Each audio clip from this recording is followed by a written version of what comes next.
Mari kita ngemplok. Iki menune sederhana, opo eneke. Iki ngemplok renek jon-jone, renek kolonjono, apa tembeleke tapi wis ora apa-apa, sing penting enek iwak kadal, batako karo koral. Alah wis ora apa-apa, sing penting wareg ngono lho. Iki menu sacet-sacet sing penting wareg ya to. Arep metu tumbas sayur ya males, arep masak ya mau ribet. Dadi ya wis opo anane iki mau sing enek nang omah nang kulkas to.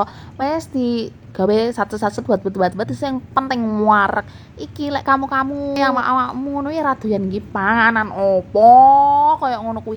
Tapi lek aku ya wis jan enak wis muat. Alah terima ngemplok karo sambal tahu karo tempe goreng karo iwak gereh asin kuwi lho wis enak wis nikmat lek tenanan. Wadine renek liyane. Ora lali password-e Markiplok. Mari kita ngemplok. Berhubung lek kumangan wis entek, videone iki ya wis nang penghujung wis ngono ae lek bar.